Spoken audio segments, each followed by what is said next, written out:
ఈ డిఎస్సిలో జరిగిన అక్రమాల మీద చర్చ జరగాలని మేము కౌన్సిల్లో అడుగుతూ ఉన్నాము. కానీ చర్చకి భయపడి ప్రభుత్వం పారిపోతూ ఉండే పరిస్థితి మనం చూస్తూ ఉన్నాము.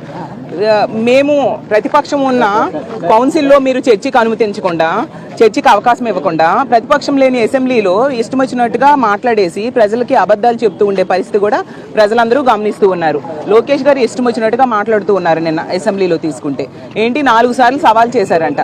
మేము 400 సార్లు మీకు సవాల్ చేశాం దీని మీద చర్చకి రండి అనేసి.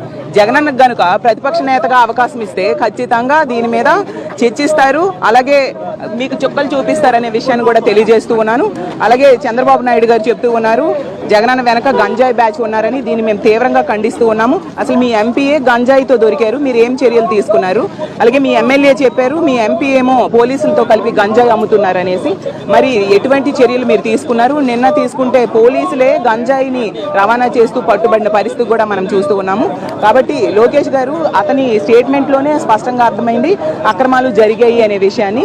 ఎందుకంటే స్పోర్ట్స్ కోటాలో పివి సింధుతో కలిపి ఇచ్చాము కాబట్టి ఎగ్జామ్ లేకుండా ఇక్కడ ఇచ్చామని చెప్తూ ఉండడం ఎంతవరకు సమంజసమని మేము అడుగుతూ ఉన్నాం. ఆవిడ ఒలింపిక్స్లో మెడల్స్ తెచ్చుకున్న ఆవిడ ఇక్కడ తీసుకుంటే అలా మెడల్స్ తెచ్చుకున్న వాళ్ళు ఎవరికి మీరు ఇచ్చారు? ఆడియో వీడియో విజువల్స్ వచ్చే వాళ్ళ మీద కేసు పెట్టాము అంటున్నారు. అంటే మీరు ఒప్పుకున్నట్టుగా కదా, బేరసారాలు జరిగాయని ఒప్పుకున్నట్టుగా, అలాగే అమ్ముడు పోయే ఈ ఉద్యోగాలు అనేది కూడా మీరు ఒప్పుకున్నట్టుగా. కాబట్టి ఇప్పటికీ మేము కోరుకుంటూ ఉన్నాము దీనికి నైతిక బాధ్యత వహించి లోకేష్ గారు రాజీనామా చేయాలి. అలాగే సిబిఐ ఎంక్వైరీ కూడా దీని మీద వేస్తే నిజాలు బయటకు వస్తాయని తెలియజేస్తున్నాను.